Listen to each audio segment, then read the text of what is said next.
Video. Chicken నీట్గా కడిగేసిన తర్వాత కొంచెం పసుపు, కొంచెం కారం,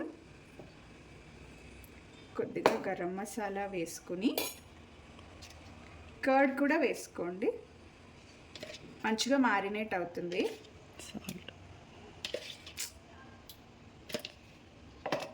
తర్వాత సాల్ట్ కూడా వేసేసుకోండి. ఇప్పుడు అన్నీ కొంచెం కొంచెం వేసుకోండి, తర్వాత వండేటప్పుడు మీరు వేసుకోవచ్చు. వీటిని నీట్గా కలిపేసుకోండి.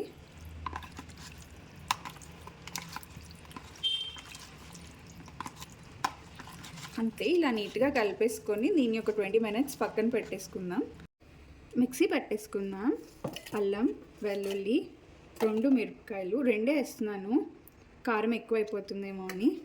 ఆనియన్స్ ఇంత ఫైన్ చేయక్కర్లేదు, నేను ఓన్లీ ఆనియన్స్ వేద్దాం అనుకుని ఫస్ట్ అలా చాప్ చేశాను, కానీ ఆనియన్స్ టమాటో కూడా వేద్దాము అనుకుంటున్నా, గ్రేవీ కావాలి అని చెప్పి. టమాటోస్ ఇవన్నీ వేసుకొని మంచిగా మిక్సీ పట్టేసుకుందాం. ఫైన్ పేస్ట్ చేసుకోండి, అంతే. ఫస్ట్ ప్యాన్ పెట్టుకొని ఆయిల్ వేసుకోండి. కాస్త వేడయ్యాక ఆకులు, పువ్వు, కొన్ని లవంగాలు, చెక్క, జీలకర్ర వేసుకొని ఇవి ఫ్రై అయిన తర్వాత ముందుగా మనం పేస్ట్ చేసి పెట్టుకున్నాం కదా, అది యాడ్ చేసాము.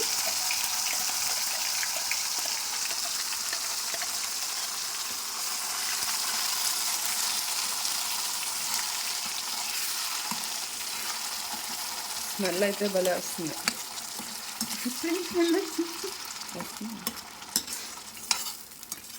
ఆయిల్ ఎక్కువైందా?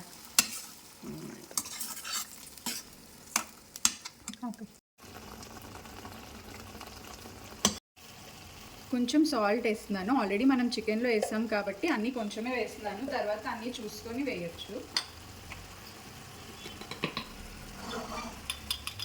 కొంచెం పసుపు వేస్తున్నాను. ఇలా టమాటో ఆనియన్ పేస్ట్ బాగా ఫ్రై అయిన తర్వాత మీరు ఇందాక కలిపి పక్కన పెట్టుకున్న చికెన్ని ఇప్పుడు వేసుకోవచ్చు.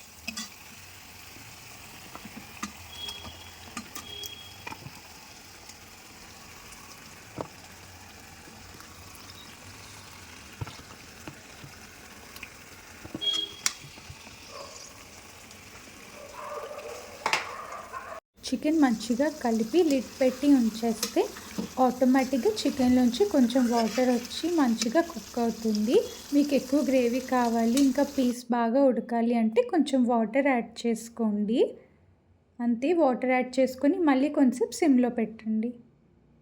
కొంచెం కాశ్మీరీ లాల్ మిర్చ్ మ్యారినేట్ చేసుకున్న దాంట్లో ఇంకా మసాలాలో కూడా పచ్చిమిర్చి ఆన్ చేసి వేసాం కాబట్టి కొంచెమే వేసుకుంటున్నా చిల్లీ పౌడర్. కొంచెం మసాలా, కొత్తిమీర వేసుకొని సర్వ్ చేసేసుకోవడమే.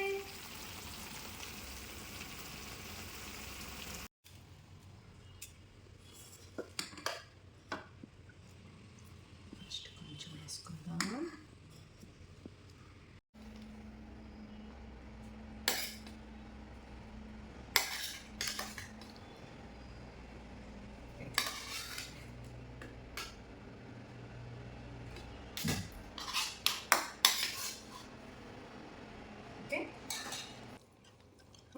గ్రేవీతో